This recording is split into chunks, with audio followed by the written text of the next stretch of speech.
할렐루야.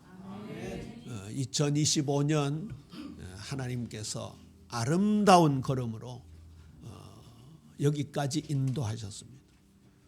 최고의 축복된 2025년이 되었습니다. 앞으로도 더 크신 은혜로 풍성하게 하실 줄로 믿으시지요? 정말 감사합니다.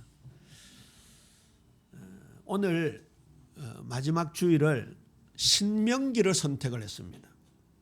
2025년을 마무리하면서 2026년을 시작하는 중요한 갈래길에 저희들이 서 있습니다. 그 중에 예수님도 인용하신 신명기 8장 3절을 중심으로 한 1절에서 3절을 오늘 본문으로 삼았습니다. 왜냐하면 이 신명기는 광야 40년을 마무리하고 이제 이스라엘 백성이 가나안 정복을 앞둔 가운데 모세가 이스라엘 백성들에게 신신당부하는 하나님의 말씀입니다. 신명기 할 때 신자가 신신당부한다 할 때 그 신자입니다. 펼친다라는 뜻이죠. 그리고 명은 하나님의 말씀입니다. 그러니 가나안 정복에 있어서 가장 중요한 것이 하나님의 말씀이라는 거죠. 우리가 2025년을 말씀 따라 여기까지 왔습니다. 이제 2026년도 주님의 말씀을 따라가야 되는데 제목을 잘 보세요. 원래 우리가 말씀으로 인도받은 삶이었다고 한다면 2026년은 말씀으로 살아가는 삶이 되어야 할 것입니다. 오늘 설교의 방향은 우리가 성경을 완독했다는 성취보다는 말씀이 우리를 여기까지 인도하셨다는 데 대한 감사의 말씀입니다. 함께 해오신 우리 성도님들에게 깊은 감사를 드리고 또 격려하고 목사로서 칭찬을 드립니다. 보통 일이 아니거든요. 이 말씀을 함께 해온 것이 얼마나 중요한지. 어느 분의 간증을 간접적으로 들었는데 애시당초 계시록까지 다 끝내고 또 이사야서를 새롭게 읽고 말씀을 읽는다는 얘기를 들었습니다. 오늘 아침에 어떤 아들한테 물어봤습니다. 성경 잘 읽고 있느냐 이러니까 즉답을 안 하더라고요. 그러면서 2026년부터는 새롭게 읽겠습니다. 그러더라고요. 작심삼일이라는 말이 있죠. 근데 작심을 3일마다 하면 되잖아요. 그렇죠. 2026년 주님의 말씀을 사랑하고 상고하고 이 말씀에 따라 인도받는 말씀으로 살아내는 축복된 삶이 풍성하게 임하게 되기를 주님의 이름으로 축원합니다. 우리가 66권을 완독한 것이 우리 열심이 아니라 하나님의 은혜로 되어졌어요. 그렇잖아요. 오늘 아침에 일어날 때 하나님이 콧구멍을 꽉 잡고 있으면요 여기 못 왔습니다. 그렇죠? 하나님이 호흡을 주시고 눈을 뜨게 하시고 또 발걸음을 인도하셨으니까 여기까지 온 거죠. 마침 오늘 찬양대 찬양도 하나님의 은혜다. 한량 없는 무한한 끝이 없는 하나님의 은혜다. 그렇게 찬송을 했습니다. 특별히 2026년 새해도 하나님의 말씀을 읽는 이 여정이 의무가 아니라 은혜로 말미암는 언약적 만남으로 승화되어져야 할 것이고 계획보다는 부르심에 대한 응답으로 우리가 함께 나아가야 되겠지요. 그래서 2025년 우리가 걸어온 길은 말씀의 광야였습니다. 우리 인생이 광야같이 보이잖아요. 척박하기 이를 데가 없고 한낮에는 그 뜨거운 사막의 열기가 온몸을 휘감습니다.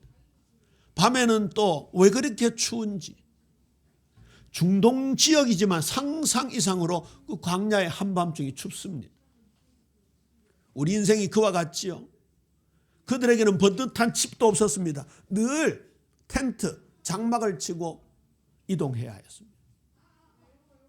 그리고 이집트에서 애굽에서 먹던 그 부추, 오이, 수박 이런 종류의 음식들을 먹어보지 못하고 늘 물리는 만나로 그러다가 메추라기 주셔서 2가지 음식으로 40년을 버텼어요. 그런데 그 광야 40년은 허송세월이 아닙니다. 그 광야 40년은 결핍의 장소가 아니었습니다. 하나님께 대한 의존을 배우는 학교였습니다. 광야 학교라고 명명할 수가 있겠죠. 저는요, 말씀이 없이는 단 한순간도 의미 있는 삶을 살지 못하는 존재가 되었다.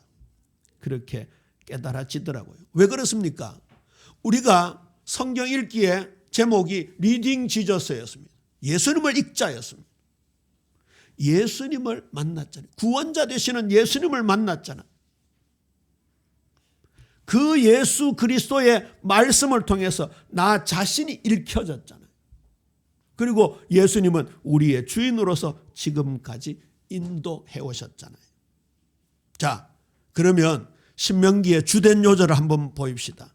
6장 4절에서 5절입니다. 우리 6장 4절에서 5절 함께 읽을까요? 시작. 이스라엘아 들으라. 우리 하나님 여호와는 오직 유일한 여호와이시니 너는 마음을 다하고 뜻을 다하고 힘을 다하여 내 하나님 여호와를 사랑하라. 아멘. 2부 예배 때 요한복음을 강의하면서 우리의 마지막 결론이 무엇이었습니까? 내가 만난 예수님은 사랑이었습니다. 그리고 베드로의 고백, 내가 주님을 사랑합니다 라는 것이 요한복음 강해 결론이었습니다. 다시 한번 고백할까요? 주님 사랑합니다. 이거 주님이 듣기를 원하시는 거예요. 듣고 듣기를 원해요. 잊어버리지 말고 주님 사랑합니다. 주님 사랑합니다. 감사합니다. 늘 고백하시기를 바랍니다. 특히 여기 이스라엘아 들으라 라는 이 말씀은 히브리어로 쉐마 이스라엘입니다. 단순한 청취가 아니죠. 듣고 받아들이고 순종하는 우리의 전인격의 반응입니다. 그 뒤에 말씀을 보면요, 이 말씀을 손목에 매어 기호로 삼고 미간에 붙여 표를 삼으라. 손목에 매어 기호를 삼는다는 것은 우리의 행동의 중심이 말씀이어야 된다는 말입니다.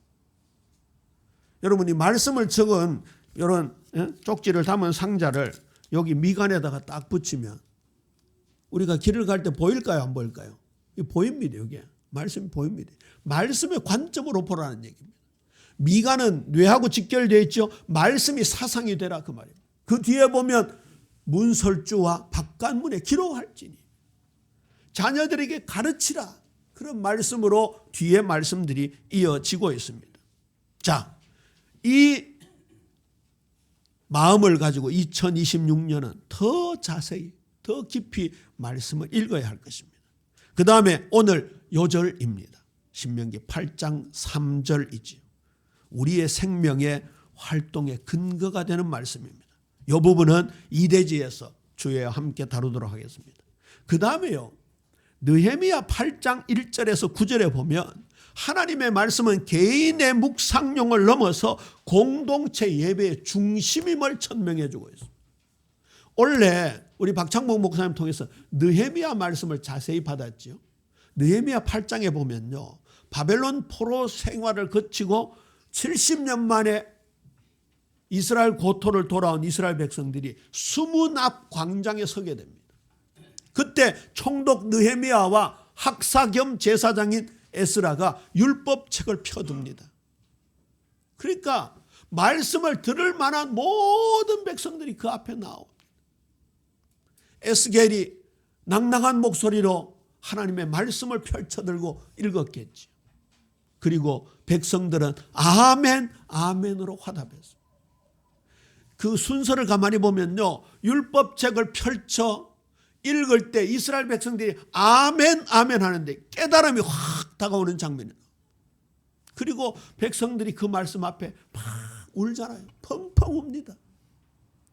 지난날의 불신앙, 이 예루살렘 성전을 빼앗겼던 조상들의 불신앙, 이 모든 것을 주님 앞에 회개하는 통곡이었겠지.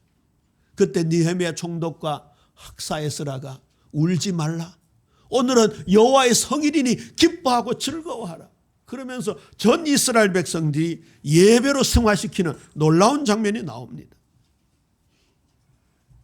우리 예배 성도님들도 하나님의 말씀을 이처럼 간절히 사모하고 그 말씀을 들을 뿐만 아니라 그 말씀의 중심을 따라 우리가 살아내는, 말씀을 통해서 자신의 죄를 깨닫고 회개하고 그리고 하나님께 기쁨과 영광으로 예배하는 축복으로 이어져야 될 줄로 믿습니다. 자, 그러면 2025년, 2026년을 가르는 이 중요한 시점에 신명기를 선택한 이유에 대해서 함께 말씀을 나누죠. 신명기는 말씀의 신학이라고 할 수 있습니다. 모세오경 중에 말씀이라는 단어가 가장 많이 나오는 성경이 신명기입니다. 사실 아까 신명기 제목을 말씀을 다시 펼쳐서 읽는다, 신신당부하는 하나님의 명령이라는 말씀을 드렸지만 히브리어는 데바림이라는 단어인데 그냥 말씀들이라는 뜻입니다. 모세오경 중에 마지막이죠. 가나안 정복을 그린 여호수아 바로 앞의 책입니다. 그래서 신명기는 제사 제도나 성막 중심보다는 말씀 중심의 신앙생활을 하라, 그 준비를 시키는 거죠. 그런데 그 말씀이 결국은 누굽니까? 태초에 말씀이 계시니라. 이 말씀이 하나님과 함께 계셨으니 이 말씀은 곧 하나님이시니라. 우리가 리딩 지저스 66권에 함께 오는 동안 결국은 말씀이신 예수님, 신성과 인성을 가지신 예수님을 우리가 만나게 되었잖아요. 이 신명기는 구약의 중심이라고 불릴 정도로 하나님의 말씀이 언약의 근거가 되고 이 말씀에 대한 순종 여부가 이스라엘 백성들의 생과 사, 복락을 결정한다는 약속이 신명기 전체에 흐르고 있습니다. 특히 신명기 28장은 축복장이거든요. 그거 나중에 집에 가셔서 한번 이것과 더불어 한번 묵상해 보시기를 바랍니다. 우리에게 어떻게 하는 것이 축복의 길인가? 이 신명기의 요청은 하나님 말씀에 응답하는 신앙생활인 거죠. 결국 신명기는 율법책 이전에 말씀으로 사는 백성들을 만들기 위한 하나님의 권면의 말씀입니다. 신명기는 앞에 모세오경들과 달리 무엇을 지킬 것인가 보다는 무엇으로 살 것인가 묻는 책이죠. 그래서 결국 이 신명기는 나중에 선지서의 기준이 되게 됩니다. 하나님의 말씀이 이스라엘의 언약이 되고 이를 순종하게 하는 말씀으로 자리매김을 하게 되죠. 그래서 신명기는 나중에 선지서의 기준점이 되는 책이 되었습니다. 왜 그렇습니까? 우리는 성경에서 예수 그리스도를 발견하고 만나게 된 것입니다. 이게 성경의 핵심입니다. 성경의 모든 맥락은 결국 예수 그리스도에게로 모아집니다. 이걸 놓치면 성경 66권을 아무리 읽어도 심지어 외워도 소용이 없습니다. 한번 정리를 해볼까요? 모세오경 율법은 그 메시아 예수 그리스도에 대한 약속입니다. 역사서는요, 그 그리스도 앞에 나 자신을 보자라는 것입니다. 원래 우리가 말씀을 읽으면서 여러 각도로 어떻게 말씀을 읽을 것인가 나누었잖아요. 일단은 통독하자. 정독도 중요하지만 일단 한번 통독해보자. 사실 말씀을 읽는다는 게 쉽지 않은 일이거든요. 더군다나 족보 얘기 나오면요, 진짜 수면제입니다. 똑같은 얘기를 반복하고. 근데 역사서를 통해서 나를 보자. 요 이스라엘 유대인 백성들이 왜 이렇게 죄악을 많이 범했냐? 다윗은 왜 이러냐? 로보암은 왜 이러냐? 아합은 왜 이러냐? 이세벨은 왜 이러냐? 그러기 전에 누구를 보자고요? 나를 보자고요. 내가 우상 숭배하는 자였습니다. 내가 음란한 자였습니다. 내가 물질 숭배하는 맘몬 우상을 숭배하는 사람이었습니다. 그거 보라. 시편에는 탄식이 많이 나왔죠. 그러나 우리에게 소망을 보여주십니다. 그리고 선지서는 그 메시아를 기다릴 것을 말씀하고 있습니다. 복음서는 메시아의 성취죠. 서신서는 거기에 대한 적용입니다. 지난주까지 나누었던 계시록은 모든 역사의 완성입니다. 제가 모든 약속이라 그랬습니다. 언약이라는 단어보다는 약속이라는 단어를 썼습니다. 왜 그렇습니까? 요한계시록 21장, 22장은 인류 전 역사의 완성입니다. 우주의 전 역사의 완성입니다. 심지어 우리 개인의 역사의 완성인 것이죠. 그래서 말씀은 구원의 조건이 아니라 구원받은 자의 삶의 방식입니다. 우리 개혁주의에서는 은혜의 방편을 세 가지로 봅니다. 첫 번째는 말씀, 두 번째는 성례, 그리고 세 번째는 기도입니다. 이게 은혜의 방편이다. 은혜를 받기 위해서는 말씀을 가까이 해야 됩니다. 또 우리 교회가 성례전을 행할 때, 세례와 성찬을 행할 때 하나님의 은혜가 부어진다. 그리고 말씀을 약속으로 잡고 기도할 때 하나님의 은혜가 부어진다. 그런데 말씀이 1, 2, 3번 중에 첫 번째가 아니라 중심입니다. 그래서 우리가 정말 말씀을 사랑해야 하는 거죠. 자, 그러면 오늘 읽은 본문을 통해서 우리 인생이 이스라엘 백성들의 40년 광야와 같다는 것을 한번 살펴보지. 광야의 의미에 대한 신학적 해석. 조금 논문 제목 같은 딱딱한 제목입니다만 굉장히 중요한 본문이기에 오늘 택한 겁니다. 이 말씀 신학의 핵심이 우리의 신앙 고백이 되어야 하는 것이죠. 자, 본문 1절로 갑니다. 우리 1절 말씀 함께 읽을까요? 시작. 내가 오늘 명하는 모든 명령을 너희는 지켜 행하라. 그리하면 너희가 살고 번성하고 여호와께서 너희의 조상들에게 맹세하신 땅에 들어가서 그것을 차지하리라. 할렐루야. 하나님의 말씀을 우리가 이 마음에 오롯이 새겨야. 이 말씀 앞에 모든 축복, 모든 답이 다 있다는 거죠. 지난 성탄 예배 때 우리 박금화 권사님 가정에 기적이 일어났잖아요. 부군 되시는 이우기 선생님이 오셨습니다. 그리고 함께 또 가서 애찬의 시간도 가졌잖아요. 예배 마치고 가서 인사를 드리는데요. 부인 권사님한테 네 이거 다 알아듣나 이래 물으셨대요. 그러더니 그 다음 하신 말씀이요. 대통령이 이 말씀을 들어야 우리나라가 잘 될 낀데. 그 무슨 말이에요? 알아들으셨다는 내용이죠. 알아들으셨다. 예? 그때 제가 그 말씀 드렸잖아요. 세상의 모든 나라들 한계가 있다고요. 이순신이 전 세계 해전 역사상 가장 뛰어난 전승을 거두었지만 지금은 역사의 뒤안길로 사라졌다. 그런 말씀 드렸잖아요. 그리고 보세요. 역사에 뛰어난 장군들, 황제들 남아있는 사람이 어디 있습니까? 대부분 비참하게 죽었습니다. 대부분. 그 말씀이 이 선생님 마음속에 들어오셨다는 얘기죠. 시작된 줄로 믿으시기를 주님의 이름으로 축원합니다. 권사님이 얼마나 기도하시는지. 우리가 지난 한 해 동안 함께 공동체로 성경을 읽었습니다. 오늘 본문은 이렇게 묻는 거죠. 너희는 무엇으로 살아왔느냐?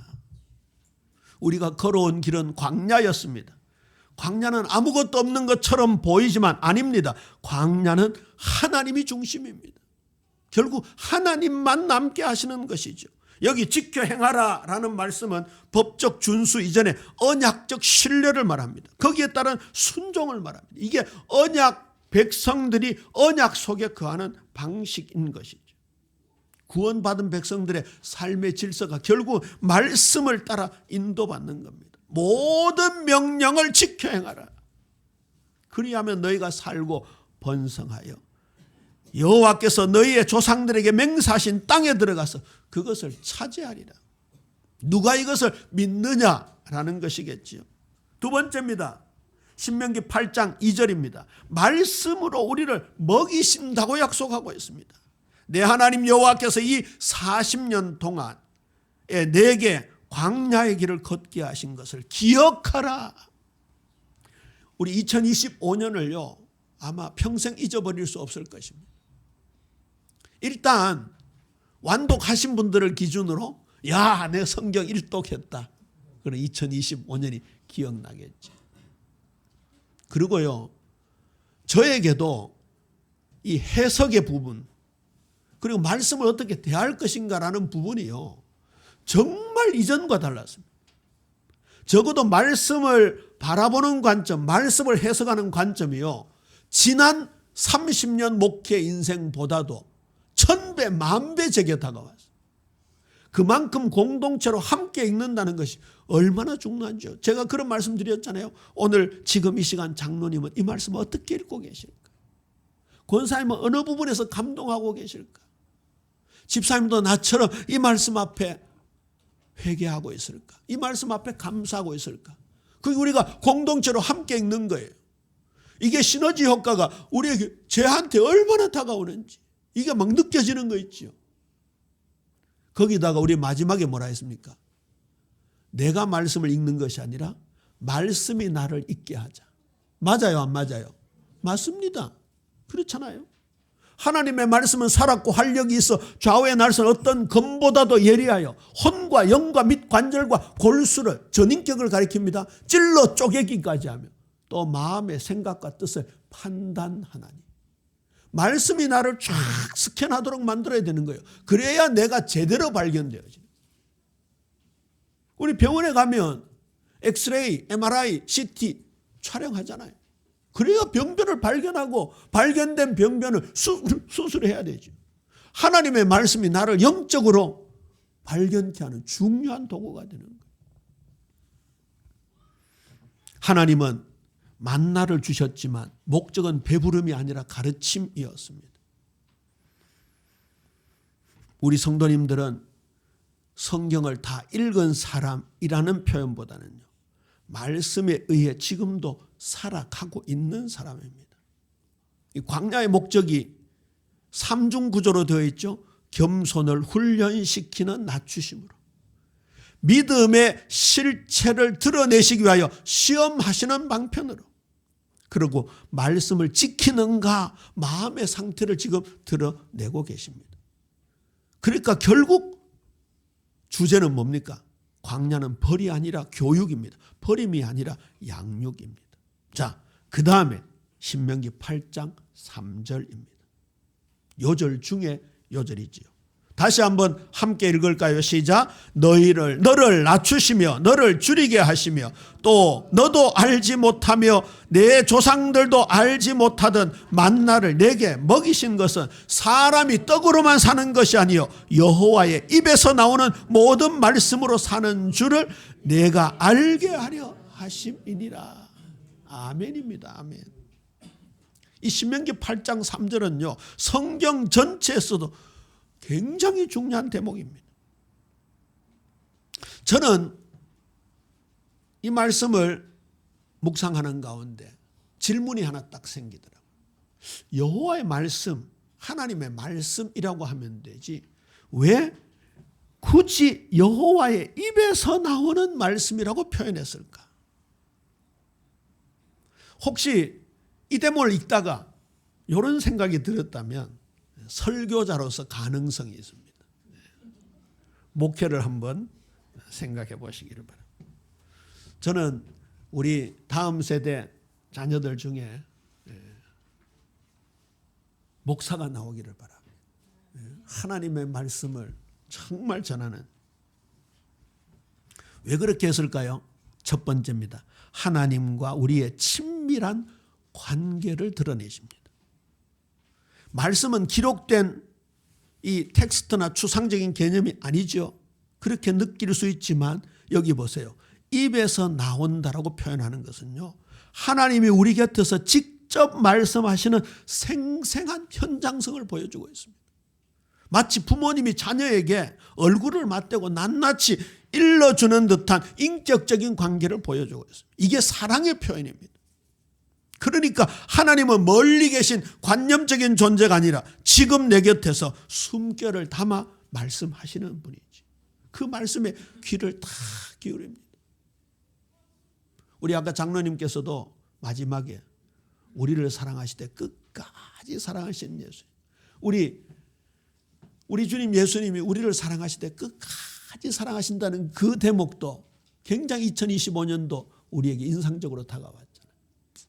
우리 옆 사람한테 인사합니다. 하나님은 당신을 끝까지 사랑하십니다. 끝까지 사랑하신다는 말은 뭐예요? 변치 않는다는 말이죠. 더 사랑한다는 말입니다. 더 사랑한다는 말. 두 번째입니다. 생명의 근원이 되는 말씀의 생동력을 보여주고 있습니다. 생명의 근원으로서 호흡이지요. 이 히브리 사고방식에서 입에서 나오는 것은 호흡과 연결됩니다. 거기다가 나온다라니 모차라는 단어가 계속 흐른다라는 뜻을 가지고 있습니다. 과거에 한번 주어진 말이나 기록된 문자가 아니라 지금도 발화하고 있는, 주님이 계속 말씀하고 있다는 뜻을 가지고 있습니다. 당장 무엇이 생각납니까? 창세기에서 흙으로 만든 아담의 코에 하나님이 생기를 불어넣으셨습니다. 아담의 코에 생기를 불어넣으실 때 하나님은 무엇으로 불어넣으셨을까요? 입으로 불어넣으셨겠죠. 그렇죠. 그러니까 그 단어와 똑같은 단어입니다.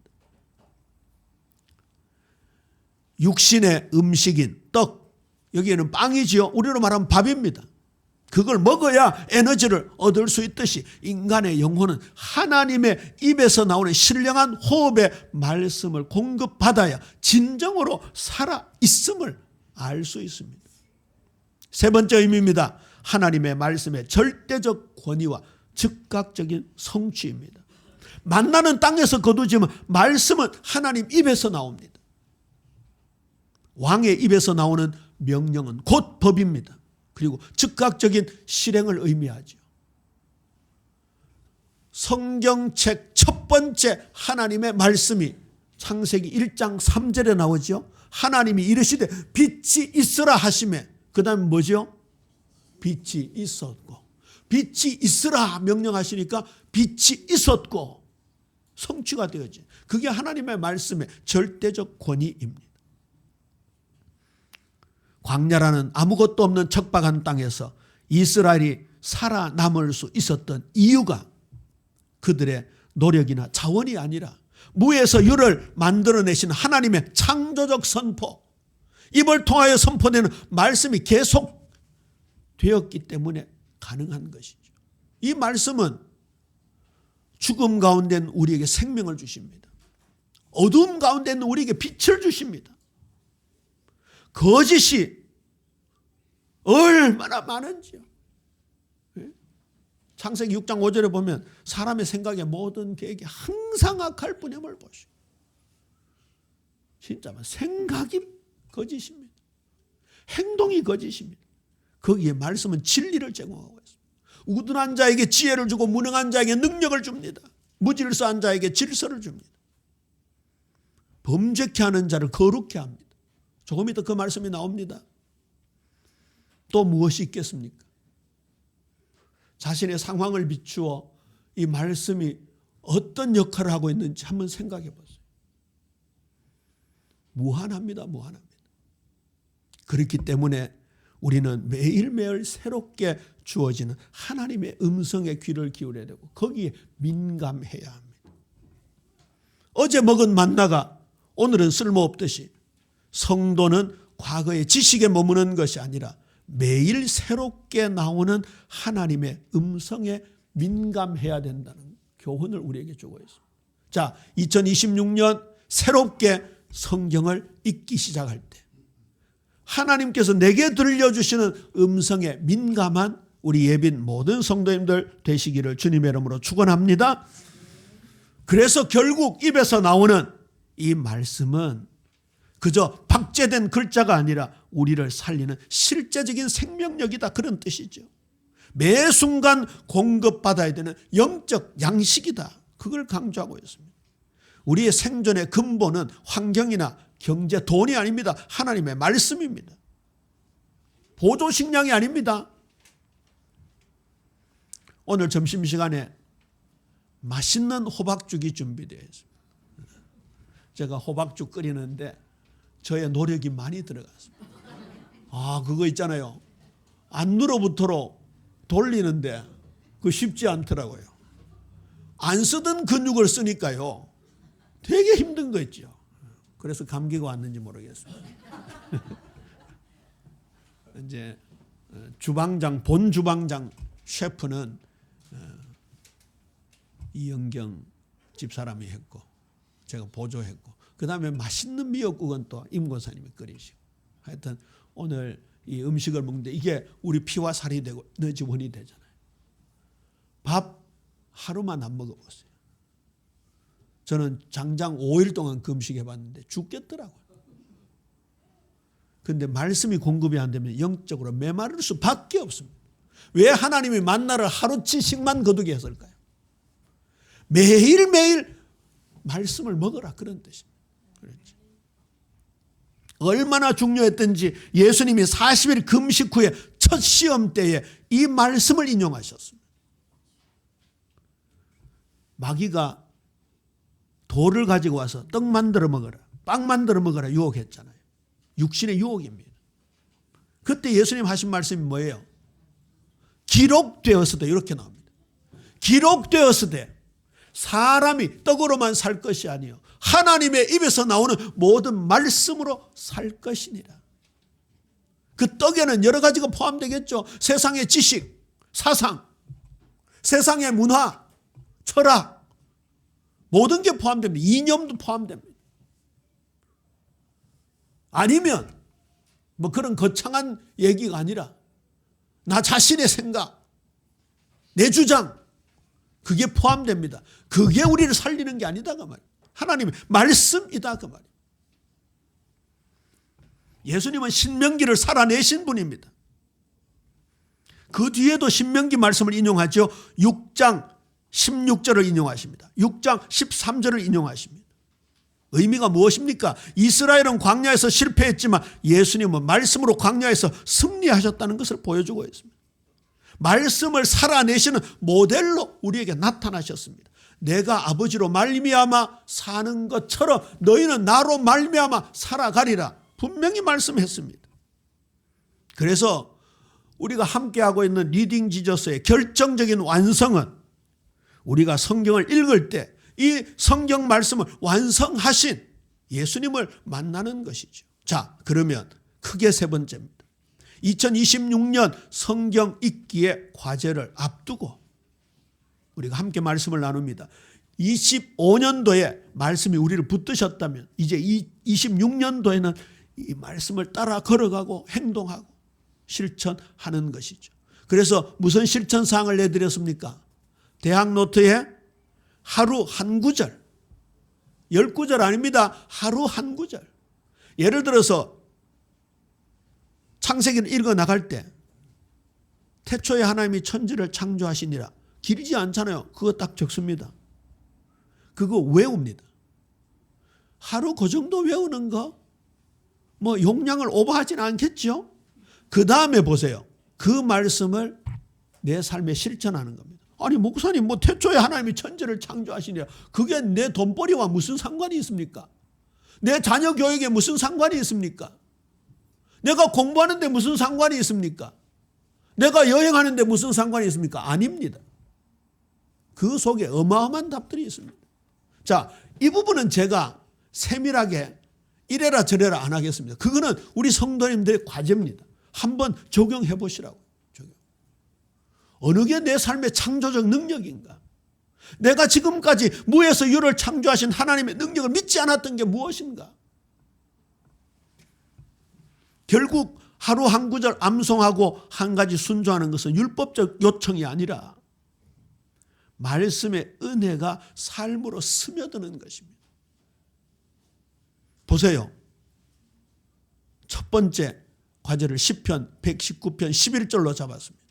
우리 함께 읽을까요? 시작. 내가 주께 범죄하지 아니하려 하여 주의 말씀을 내 마음에 두었나이다. 이 시편 기자는요, 많은 사람들이 범죄하잖아요. 그것도 습관적으로 죄를 범합니다.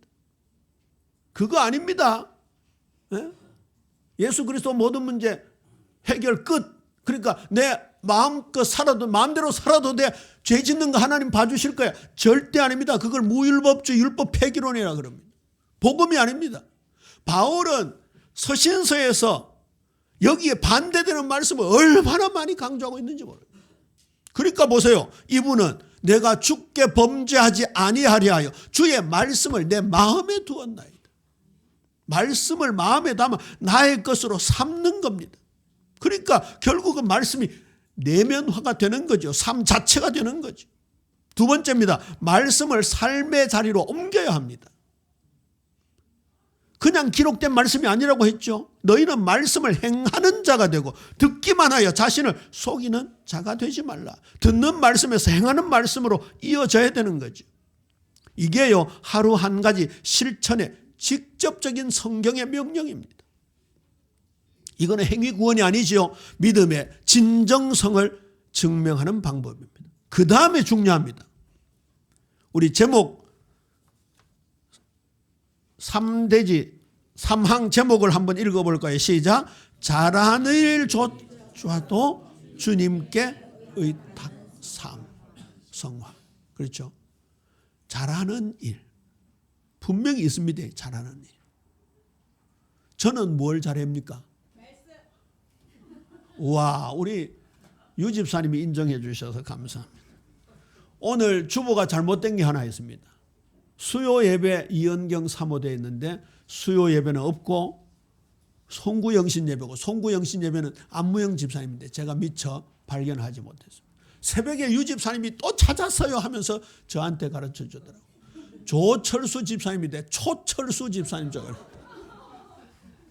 얼마나 세밀하신지. 그건 제 실수가 아니고 조철수 집사님이 초철수라고 보내왔어. 그래서 긁어서 그대로 붙였더니 그렇게 돼요. 권영섭 집사님도 이름이 두 개인데 한 군데는 권여섭 되어 있더라고요. 이해해 주시기 바랍니다. 제가 다 살펴봐야 되는데. 뭐 하다가 그리 갔습니까? 잘하는 일조차도 주님께 의탁해야 합니다. 우리 권상은 집사님 오랜만에 교회 나오셨는데, 권상은 집사님 잘하는 게 뭐예요? 학교에서 국어 선생님 가르치는 일이잖아요. 뭐 계속 해왔기 때문에 애들 바뀌지 그냥 계속 하면 돼요. 근데 그거 할 때도 뭐 해야 된다고요? 하나님, 내 전문 분야지만 하나님께서 내 손을 잡아주세요. 내 입술을 잡아주세요. 그렇게 해야 되는 거예요. 보세요. 너의 행사를 여호와께 맡기라. 그리하면 내가 경영하는 것이 이루어지리라 그랬잖아요. 고린도전서 4장 7절에 보면요, 네게 있는 것 중에 하나님께 받지 않는 게 무엇이 있느냐? 우리 달란트를 말하겠지요. 전문성, 기능을 말하겠지요. 전부 하나님 주셨다고 하면, 아까도 말씀드렸지만 하나님 코를 잡아 놓으시면 못 온다니까요. 내일 아침에 못 일어난다. 내일 돈 벌러 못 간다니까요. 그러면 돈 버는 기술, 상담하는 기술을 누가 주셨다고요? 하나님이 주셨다고요. 하나님이. 그런데 어찌하여 하나님께서 주지 않는 것처럼 네 걸 자랑하고 있느냐? 그 고린도전서 4장 7절 말씀. 맡겨야 이루십니다. 주님. 잘하는 일까지 주님께 맡겨야 됩니다. 실패할 때만 맡기는 것이 참된 신앙이 아닙니다. 능숙함의 우상화를 깨는 것이 이 말씀입니다. 눈 감고도 할 수 있는 일을 주님께 드리는 이 과정을 얼마나 하나님 기뻐하시겠습니까? 그게 가장 겸손한 자세요. 하나님께 의탁하는 삶입니다. 결국 성화의 최종 목적은 그리스도를 닮아감이지요. 하루 한 구절 실천은 구속사적 큰 그림으로 끌어올리는 놀라운 역할을 합니다. 말씀을 맺습니다. 2026년 말씀을 실천하는 한 해를 소망하면서 우리는 말씀을 더 많이 아는 공동체보다도 말씀을 한 구절씩 살아내는 공동체가 되기를 원합니다. 하루 한 구절 적고 암송하고 하루 한 구절 순종하는 그 길 끝에는 하나님께서 우리를 그리스도의 형상으로 아름답게 빚어 가실 줄로 믿습니다.